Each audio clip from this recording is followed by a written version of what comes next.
We both reaffirmed the efforts that have been made to deal with war legacy issues. Hai bên đã xác định là sẽ có những nỗ lực để giải quyết những di sản của chiến tranh. We very much appreciate Vietnam's continued cooperation as we try to recover our missing in action and those that were lost during the course of the war. Chúng tôi cảm ơn sự hợp tác của Việt Nam để tìm người Mỹ mất tích và những người đã hy sinh trong chiến tranh. And I reaffirm the United States' commitment to work with Vietnam around some of the environmental and health issues that have continued decades later because of the war. Chúng tôi có đưa ra cam kết của Hoa Kỳ là tiếp tục làm việc với Việt Nam để giải quyết cái vấn đề môi trường và những vấn đề y tế, sức khỏe công cộng mà do chiến tranh để lại. And finally, we agreed that one of the great sources of strength between our two countries is the Vietnamese-American population, that it is here, but obviously has continued strong ties to Vietnam. Và đôi bên cũng đã đồng ý là cái cộng đồng người Việt ở hải ngoại này ngày càng lớn mạnh và sẽ đóng góp rất tốt cho sự phát triển của Việt Nam. And ultimately, it's those people-to-people relations that are the glue that can strengthen the relationship between any two countries. Và dĩ nhiên là cái sự giao thiệp tiếp xúc giữa những người dân đó sẽ là một cái chất keo để giúp tiến bộ giữa hai nước. So I just want to say to President Sang how much I appreciate his visit. Một lần nữa tôi xin nói với ngài Chủ tịch là tôi rất cảm ơn cái chuyến đi thăm của ngài. I think it signifies the maturing and the next stage of the development between the United States and Vietnam. Tôi nghĩ đây là một cái dịp để mà chúng ta tiến đến một cái sự hợp tác trưởng thành hơn trong cái bước kế tiếp cho cả hai nước. As we increase consultations, increase cooperation, increase trade and scientific and education exchanges, ultimately that's going to be good for the prosperity and opportunities of people here in the United States, as well as good for the opportunities and prosperity of the people of Vietnam. Dĩ nhiên nếu chúng ta tăng cường sự hợp tác và về đủ các mặt về thương mại, về khoa học, về các lĩnh vực khác đó thì điều đó sẽ mang lại lợi ích và thịnh vượng tốt chẳng những cho người Mỹ mà còn cho người Việt Nam nữa. At the conclusion of the meeting, President Sang shared with me a copy of a letter sent by Ho Chi Minh to Harry Truman. Vào cuối buổi trao đổi này đó thì Chủ tịch Sang có trao cho chúng tôi một bức thư mà ông Hồ Chí Minh đã gửi cho cố Tổng thống Truman của Mỹ. And we discussed the fact that Ho Chi Minh was actually inspired by the U.S. Declaration of Independence and Constitution and the words of Thomas Jefferson.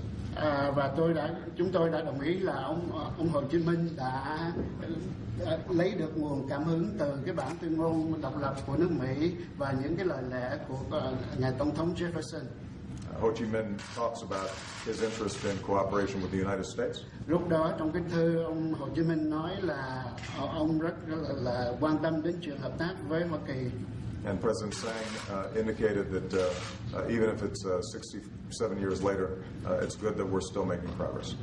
Và Chủ tịch Sang có nói với tôi là mặc dù sau 67 năm rồi vẫn chưa thấy có nhiều tiến bộ. Thank you very much for your visit, and I look forward to continued work together. Xin cảm ơn ngài và tôi trong đợi sẽ có dịp hợp tác tiếp tục với ngài.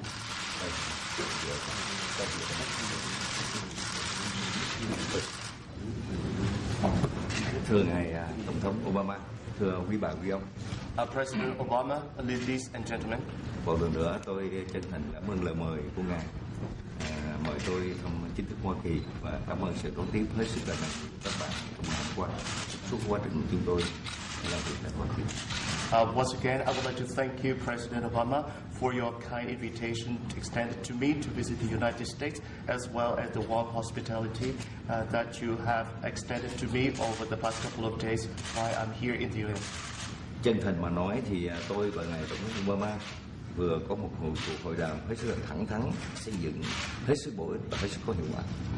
To be frank, President Obama and I had a very candid, open, useful and constructive discussion. với những cái sự tiến bộ đã đạt được trong suốt 18 năm qua, kể từ hai đất nước chúng ta tiến hành bình thường hóa quan hệ cho đến nay, đã đến lúc hai nước cần xác lập một cái khuôn khổ quan hệ đối tác toàn diện làm cơ sở cho sự phát triển mạnh mẽ trên các lĩnh vực trong thời gian tới của hai nước chúng ta. Given the progress of our bilateral relationship over the past 18 years, it is time now to form a comprehensive partnership in order to further strengthen our relations in various areas. Chúng tôi đã bàn một cách cặn kẽ và sâu rộng trên các lĩnh vực quan hệ về chính trị đối ngoại, về vấn đề khoa học công nghệ, về lĩnh vực đào tạo, vấn đề an ninh quốc phòng, về vấn đề khắc phục hậu quả chiến tranh để lại, về vấn đề khắc phục về vấn đề môi trường, về vấn đề người Việt Nam sinh sống tại Hoa Kỳ, cũng như những vấn đề về quyền con người và vấn đề về Biển Đông. We discussed various matters, including political relations, science and technology, education, defense, the legacy of the war issue, environment, the Vietnamese American community, human rights as well. Trên từng vấn đề với tinh thần hết sức là and the issue as well. I'm sorry. Trên từng vấn đề hết sức là thẳng thắn và từ đây đến xây dựng chúng tôi đã đạt một sự thống nhất rất là cao. In a candid, open and constructive spirit, we have come to agree on many issues. Sẽ tăng cường hơn nữa tiếp xúc cấp cao giữa hai nước của chúng ta. We will strengthen high-level exchanges between the two countries. Sẽ tăng cường nâng cấp một cách hợp lý và cần thiết những cơ chế quan hệ đối thoại của các cấp và đặc biệt là cấp cao. We will consider in order to continue to upgrade the mechanism of cooperation at the high level, as well as take the best use of the existing mechanism of cooperation. Tôi cho rằng đây là cơ sở rất quan trọng tạo sự tin cậy chính trị rất là cao cho đất nước, tạo điều kiện thuận lợi cho phát triển tất cả các lĩnh vực mà hai bên cùng quan tâm. Particularly, we will continue regular dialogue at the highest level as possible. I believe that this is a way in order to build a political trust for further development of our cooperation in all areas. Các vấn đề còn lại như là vấn đề kinh tế thương mại sẽ được tiếp tục và thúc đẩy mạnh mẽ.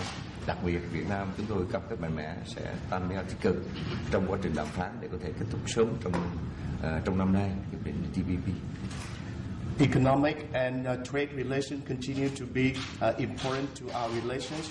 As far as TPP is concerned, the Vietnamese side will do its utmost in order to participate in the process of negotiations for the conclusion of TPP by the end of this year. Về khoa học công nghệ, về giáo dục đào tạo, về quốc phòng an ninh cũng đã được bàn bạc một cách hết sức là thấu đáo. We also discussed in detail our cooperation in science and technology, in education and training, as well as security and defense.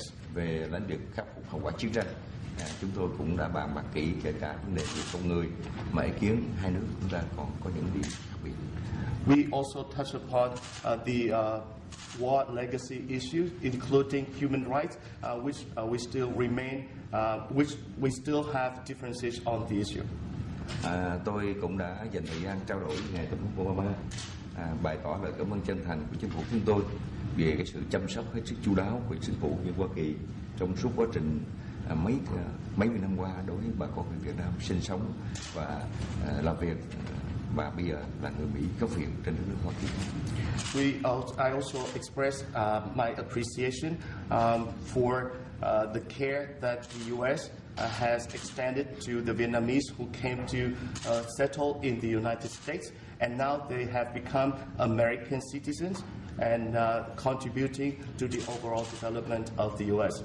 Chúng tôi cần cảm ơn Tổng thống của chính phủ Hoa Kỳ và nhân dân của Hoa Kỳ giúp đỡ rất là nhiều, và phần lớn hầu hết nhân dân Việt Nam, đồng bào chúng tôi là những người Việt gốc Mỹ làm ăn ở Hoa Kỳ hết sức thành đạt kể cả trong hoạt động chính trị.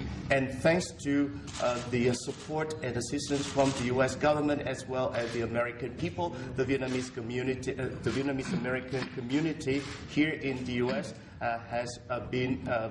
Has become more and more prosperous and successful in their life as well as work.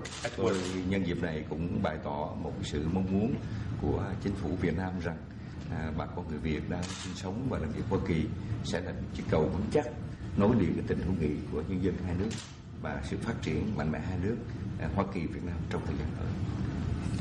And I also would like to take this opportunity to express a message to convey a message from our government to the Vietnamese American community here in the U.S. that we would like to see you contributing more and more to the friendship between our two countries, as well as further development of our relationship in the future.